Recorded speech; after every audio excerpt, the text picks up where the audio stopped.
English संजीवनी course में आपका फिर से स्वागत है।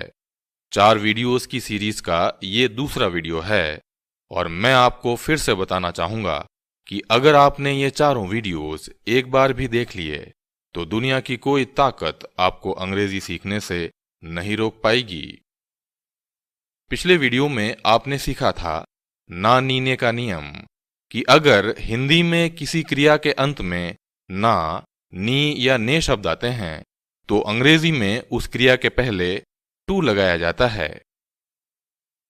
और अब हम सीखने जा रहे हैं एक ऐसा जबरदस्त टॉपिक जो अंग्रेजी को और भी आसान बना देगा, गेट के नियम यानी रूल्स ऑफ गेट। तो आइए शुरू करते हैं। सबसे पहले हम पढ़ेंगे गेट का पहला नियम। बहुत ध्यान से पढ़िएगा। गेट का पहला नियम यह है कि अगर किसी हिंदी वाक्य के बीच में कोई हो शब्द आता है तो उसके अंग्रेजी अनुवाद में गेट लगाया जाता है। फिर से देखिए, अगर किसी हिंदी वाक्य के बीच में कोई हो शब्द आता है, कौन सा शब्द?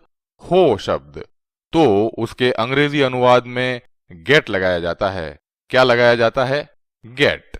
लेकिन अगर किसी हिंदी वाक्य के बीच में कोई हो शब्द आता है तब, यानी हो शब्द हिंदी वाक्य के बीच में ही आना चाहिए, तभी आप गेट लगा सकते हैं। आइए कुछ एग्जाम्पल्स देखते हैं, कुछ वाक्य देखते हैं जिससे आपको यह नियम और अच्छी तरह से समझ में आएगा। एक वाक्य लेते हैं, तुम कल कहां जाओगे। ध्यान से देखिए, क्या इस हिंदी वाक्य के बीच में कहीं कोई हो शब्द आया है? नहीं आया है। तो जब इसकी अंग्रेजी बनाई जाएगी तो क्या गेट लगाया जाएगा? नहीं लगाया जाएगा। एक और वाक्य लेते हैं, तुम कहां जा रहे हो। ध्यान से देखिए, क्या इस हिंदी वाक्य के बीच में कहीं कोई हो शब्द आया है? हां, हो शब्द आया तो है, लेकिन अंत में आया है, बीच में नहीं आया। और हम तो सिर्फ बीच वाले हो शब्द के लिए ही गेट लगा सकते हैं। तो जब इसकी अंग्रेजी बनाई जाएगी तो गेट नहीं लगाया जाएगा। एक और वाक्य लेते हैं, मैं रोज लेट हो जाता हूं। ध्यान से देखिए, क्या इस हिंदी वाक्य के बीच में कहीं कोई हो शब्द आया है?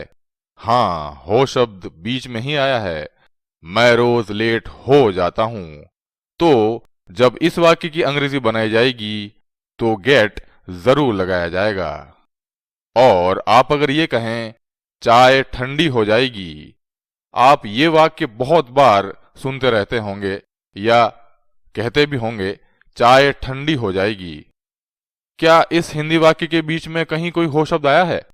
हां, इस हिंदी वाक्य के बीच में एक हो शब्द आया है। तो जब इस वाक्य की अंग्रेजी बनाई जाएगी तो गेट जरूर लगाया जाएगा।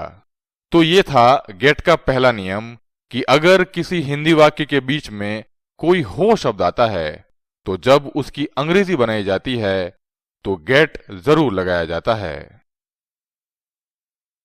और अब हमें सीखना है गेट का दूसरा नियम। बहुत ध्यान से सुनिए। गेट का दूसरा नियम आपके होश उड़ा देगा, लेकिन इसे सीखने से पहले सिर्फ 2 मिनट के लिए 5 बेसिक जानकारियां पढ़नी बहुत ही जरूरी हैं। और हो सकता है कि ये जानकारियां आपने पहले भी पढ़ी होंगी, लेकिन इन्हें यहां पर दोहराना बहुत ही जरूरी है और ये जानकारियां आपके आगे भी बहुत काम आएंगी। तो आइए शुरू करते हैं। आपकी पहली जानकारी है अंग्रेजी वाक्य के भाग। अंग्रेजी भाषा में एक साधारण वाक्य को 3 भागों में बांटा जा सकता है। फिर से देखिए, अंग्रेजी भाषा में एक साधारण वाक्य को 3 भागों में बांटा जा सकता है। आइए देखते हैं ये 3 भाग कौन कौन से हैं। पहला भाग है सब्जेक्ट यानी कर्ता। ये क्या होता है? किसी काम को करने वाला, यानी वह जो किसी वाक्य में किसी काम को करता है, वो काम को करने वाला सब्जेक्ट यानी कर्ता कहलाता है। दूसरा भाग है वर्ब यानी क्रिया। ये क्या होती है? आइए देखते हैं। वर्ब होती है सब्जेक्ट द्वारा किया गया काम, यानी वाक्य में सब्जेक्ट यानी कर्ता द्वारा जो भी काम किया जाएगा वो वर्ब यानी क्रिया कहलाएगी। और तीसरा भाग होता है ऑब्जेक्ट यानी उद्देश्य। ये क्या होता है? सब्जेक्ट और वर्ब के अलावा वाक्य में बाकी बचा हुआ भाग, यानी सब्जेक्ट और वर्ब के अलावा यानी सब्जेक्ट और वर्ब को छोड़कर वाक्य में जो कुछ भी बाकी बच जाएगा वो बाकी बचा हुआ भाग ऑब्जेक्ट यानी उद्देश्य कहलाएगा। जैसे मैं अगर कहूं राम प्लेस क्रिकेट यानी राम क्रिकेट खेलता है, तो यहां पर इस वाक्य में राम सब्जेक्ट यानी कर्ता है, प्लेज वर्ब यानी क्रिया है और क्रिकेट ऑब्जेक्ट यानी उद्देश्य है। तो ये थी आपकी पहली जानकारी। आपकी दूसरी जानकारी है वर्ब यानी क्रिया के प्रकार। अंग्रेजी भाषा में वर्ब्स दो प्रकार की होती हैं, मेन वर्ब यानी मुख्य क्रिया और हेल्पिंग वर्ब यानी सहायक क्रिया। मेन वर्ब जैसे go, come, sit, eat, drink, play आदि, और हेल्पिंग वर्ब जैसे is, are, am, was, were, will, can आदि। तो ये थी आपकी दूसरी जानकारी। आपकी तीसरी जानकारी है मेन वर्ब की फॉर्म्स यानी मुख्य क्रिया के रूप। आप बचपन से ही पढ़ते आए हैं कि मेन वर्ब की 3 फॉर्म्स होती हैं, लेकिन ये गलत है। हर मेन वर्ब की 5 फॉर्म्स होती हैं, जिनको अंग्रेजी के वी अक्षर से दर्शाया जाता है और इस वी के बगल में उसकी फॉर्म लिखी होती है जो 1 से 5 तक हो सकती है। जैसे V1 यानी मेन वर्ब की पहली फॉर्म, V2 यानी मेन वर्ब की दूसरी फॉर्म, V3 यानी मेन वर्ब की तीसरी फॉर्म, V4 यानी मेन वर्ब की चौथी फॉर्म और V5 यानी मेन वर्ब की 5वीं फॉर्म। आइए एक एग्जांपल लेते हैं प्ले का। प्ले एक मेन वर्ब है जिसकी पहली फॉर्म होती है प्ले, दूसरी फॉर्म होती है प्लेड, तीसरी फॉर्म भी प्लेड ही होती है। चौथी फॉर्म में आप ध्यान दीजिएगा अंत में आईएनजी फॉर्म लगाई जाती है, तो प्ले की चौथी फॉर्म बनेगी प्लेइंग, और 5वीं फॉर्म में आप ध्यान दीजिएगा पहले टू शब्द लगाया जाता है, तो प्ले की 5वीं फॉर्म बनेगी टू प्ले यानी खेलना।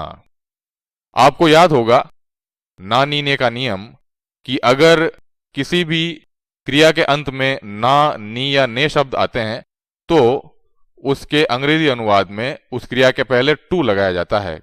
तो ध्यान से देखिए, प्ले के पहले टू लगाया गया जिसकी हिंदी बनी खेलना। तो खेलना को अंग्रेजी में क्या कहेंगे? खेलना को अंग्रेजी में कहेंगे टू प्ले। तो ये थी आपकी तीसरी जानकारी। और आपकी चौथी जानकारी है अंग्रेजी वाक्य के सूत्र। ध्यान दीजिए, अंग्रेजी भाषा में वाक्य बनाने के लिए कुछ सूत्र होते हैं और इन सूत्रों में होते हैं subject, main verb, helping verb और ऑब्जेक्ट। सब्जेक्ट को इन सूत्रों में SUB से दर्शाया जाता है, मेन वर्ब को इन सूत्रों में V से दर्शाया जाता है और ऑब्जेक्ट को इन सूत्रों में OBJ से दर्शाया जाता है। जैसे आइए एक सूत्र लेते हैं। सूत्र लेते हैं subject plus V1 plus object.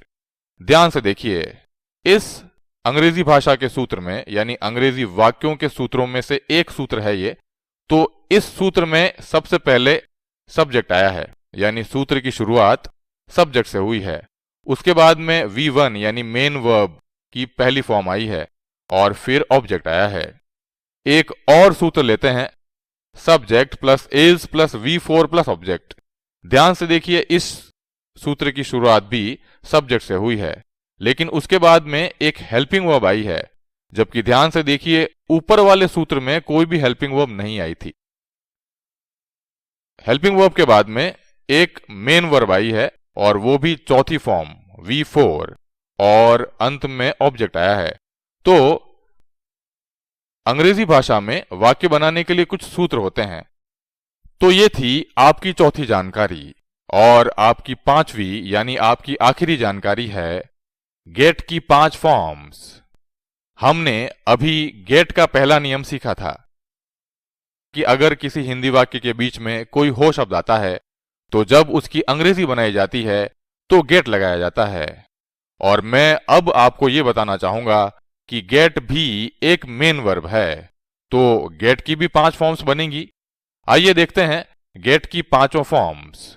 ध्यान से देखिए, गेट की पहली फॉर्म होती है गेट, दूसरी फॉर्म होती है गॉट, तीसरी फॉर्म भी गॉट ही होती है, चौथी फॉर्म में आपको पता है कि आईएनजी फॉर्म लगाई जाती है अंत में, तो गेट की चौथी फॉर्म बनेगी गेटिंग, और पांचवी फॉर्म में आपको पता है कि पहले टू शब्द लगाया जाता है, तो गेट की पांचवी फॉर्म बनेगी टू गेट यानी होना। ध्यान से देखिए, टू गेट यानी होना। आपको पता है कि अगर हो शब्द आता है किसी वाक्य के बीच में तो गेट लगाया जाता है, लेकिन आपको यह भी पता है कि अगर ना नी ने आता है अंत में तो टू लगाया जाता है। तो अगर होना शब्द की अंग्रेजी बनानी होगी तो ध्यान से देखिए, इसमें हो शब्द भी आया है और ना शब्द भी आया है, तो ना के लिए टू लगेगा और हो के लिए गेट लगेगा, और होना शब्द की अंग्रेजी बनेगी टू गेट। तो ये जो होना है यानी ये जो टू गेट है, ये गेट की पांचवी फॉर्म है, क्योंकि पांचवी फॉर्म में ही तो टू लगाया जाता है। तो ये थी आपकी 5 जानकारियां, और अब आप पूरी तरह से तैयार हैं गेट का दूसरा नियम सीखने के लिए, जो आपको ये सिखाएगा कि गेट को अंग्रेजी वाक्यों में कहां और कैसे लगाया जाता है। लेकिन इस नियम को पूरी तरह से समझने के लिए आपको ये वीडियो अंत तक देखना पड़ेगा। तो आइए शुरू करते हैं, सीखते हैं गेट का दूसरा नियम। गेट का दूसरा नियम यह है कि गेट को अंग्रेजी वाक्य के सूत्र में मेन वर्ब यानी वी के स्थान पर लगाते हैं। गेट को कहां लगाते हैं? गेट को अंग्रेजी वाक्य के सूत्र में मेन वर्ब यानी वी के स्थान पर लगाते हैं। जैसे ये एक सूत्र है subject plus V1 plus object, तो इस सूत्र में मेन वर्ब कहां है? ये रही V1। और एक और सूत्र लेते हैं subject plus is plus V4 plus object. अब इस सूत्र में मेन वर्ब कहां है? ये रही V4 यानी मेन वर्ब की चौथी फॉर्म। तो गेट को अंग्रेजी वाक्य के सूत्र में मेन वर्ब यानी वी के स्थान पर लगाते हैं। ये अंग्रेजी वाक्य के सूत्र हैं और ये मेन वर्ब्स हैं, तो गेट को हम कहां लगाएंगे? अंग्रेजी वाक्य के सूत्र में मेन वर्ब के स्थान पर, यहां पर V1 के स्थान पर और यहां पर V4 के स्थान पर। और एक बात और ध्यान दीजिए, अंग्रेजी वाक्य के सूत्र में मेन वर्ब यानी वी की जो भी फॉर्म होगी गेट की भी वही फॉर्म लगाएंगे। यानी ध्यान से देखिए, इन दोनों सूत्रों में ऊपर वाले सूत्र में V1 है यानी मेन वर्ब की पहली फॉर्म है, और दूसरे वाले सूत्र में V4 यानी मेन वर्ब की चौथी फॉर्म है। तो अंग्रेजी वाक्य के सूत्र में मेन वर्ब यानी वी की जो भी फॉर्म होगी गेट की भी वही फॉर्म लगाएंगे।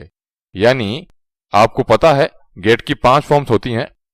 गेट की पहली फॉर्म होती है गेट, दूसरी फॉर्म होती है गॉट, तीसरी फॉर्म भी गॉट ही होती है, चौथी फॉर्म में आईएनजी लगाया जाता है तो चौथी फॉर्म होती है गेटिंग, और पांचवी फॉर्म में टू लगाया जाता है तो पांचवी फॉर्म होती है टू गेट।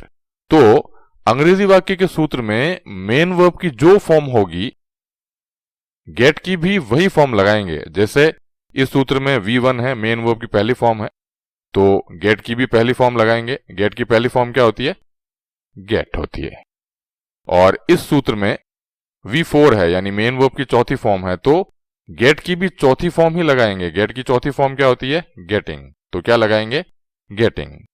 तो यह है गेट का दूसरा नियम कि गेट को हमेशा अंग्रेजी वाक्य के सूत्र में मेन वर्ब यानी वी के स्थान पर लगाते हैं, और मेन वर्ब की जो भी फॉर्म उस सूत्र में होगी गेट की भी वही फॉर्म लगाएंगे।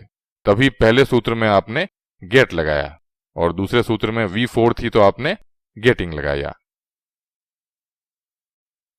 और आइए अब हम गेट के पहले और दूसरे नियम को एक साथ काम में लेते हुए कुछ वाक्य बनाते हैं, जिससे ये दोनों नियम आपको और अच्छी तरह से समझ में आएंगे। एक वाक्य लेते हैं, मैं रोज लेट हो जाता हूं। ध्यान से देखिए, इस हिंदी वाक्य के बीच में एक हो शब्द आया है और गेट का पहला नियम क्या कहता है? गेट का पहला नियम यह कहता है कि अगर किसी हिंदी वाक्य के बीच में कोई हो शब्द आता है तो जब उसकी अंग्रेजी बनाई जाती है तो गेट लगाया जाता है। तो जब इस वाक्य की अंग्रेजी बनाई जाएगी तो गेट जरूर लगाया जाएगा। अब आइए इस हिंदी वाक्य की अंग्रेजी बनाते हैं। एक सूत्र लेते हैं, subject plus V1 plus object, और अब हम इस सूत्र के अनुसार इस हिंदी वाक्य की अंग्रेजी बनाएंगे। आपको अभी ये सोचने की जरूरत नहीं है कि यह सूत्र कहां से आया और कैसे बनाया गया। ये मैं आपको आगे सिखाऊंगा बहुत विस्तार से और बहुत आसानी से। अभी तो सिर्फ गेट के नियमों पर ध्यान दीजिए। मैं रोज लेट हो जाता हूं, हो शब्द लगा है तो गेट को जरूर लगाया जाएगा जब इसकी अंग्रेजी बनाई जाएगी। और गेट को कहां लगाया जाता है यह आपको बताता है गेट का दूसरा नियम। गेट का दूसरा नियम आपको यह बताता है कि गेट को हमेशा अंग्रेजी वाक्य के सूत्र में मेन वर्ब यानी वी के स्थान पर लगाया जाता है, और सूत्र में मेन वर्ब की यानी अंग्रेजी वाक्य के सूत्र में मेन वर्ब की जो फॉर्म होगी गेट की भी वही फॉर्म लगाएंगे। तो इस सूत्र में मेन वर्ब की पहली फॉर्म है तो गेट की भी पहली फॉर्म लगाई जाएगी। गेट की पहली फॉर्म क्या होती है? गेट की पहली फॉर्म होती है गेट।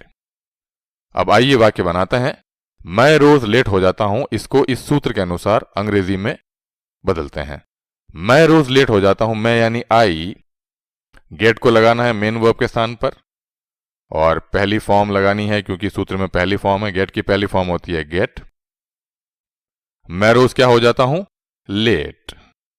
रोज यानी डेली। मैं रोज लेट हो जाता हूं, I get late daily. Get क्यों लगाया गया? क्योंकि हिंदी वाक्य के बीच में हो शब्द आया था।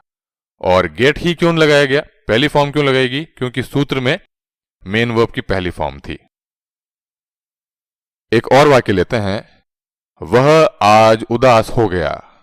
ध्यान से देखिए, इस हिंदी वाक्य के बीच में भी एक हो शब्द आया है तो जब इसकी अंग्रेजी बनाई जाएगी तो गेट जरूर लगाया जाएगा। अब आइए इसकी अंग्रेजी बनाते हैं। एक सूत्र लेते हैं, subject plus V2 plus object. V2 यानी मेन वर्ब की दूसरी फॉर्म। आपको अभी यह सोचने की जरूरत भी नहीं है कि यह सूत्र कहां से आया है और कैसे बनाया गया। यह मैं आपको आगे सिखाऊंगा बहुत विस्तार से। बहुत आसान है ये, लेकिन सीखेंगे हम आगे। अभी तो सिर्फ गेट के नियमों पर ध्यान दीजिए। वह आज उदास हो गया, हो शब्द लगा है, गेट को लगाना है और गेट को कहां लगाते हैं? अंग्रेजी वाक्य के सूत्र में मेन वर्ब के स्थान पर। यहां पे मेन वर्ब की दूसरी फॉर्म है तो गेट की भी दूसरी फॉर्म लगाएंगे। क्या होती है गेट की दूसरी फॉर्म? गॉट। वह आज उदास हो गया, वह यानी ही, गेट की दूसरी फॉर्म गॉट। उदास को अंग्रेजी में कहते हैं अपसेट। आज यानी टुडे। वह आज उदास हो गया, ही गॉट अपसेट टुडे।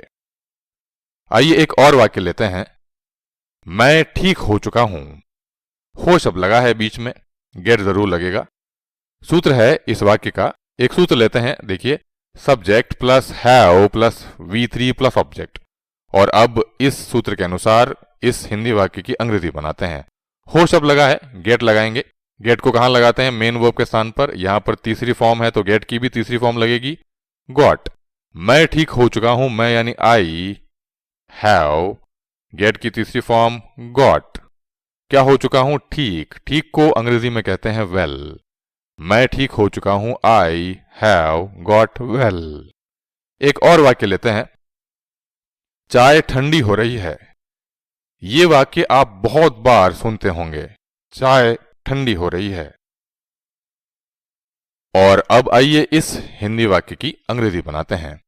एक सूत्र लेते हैं, subject plus is plus V4 plus object. V4 यानी मेन वर्ब की चौथी फॉर्म।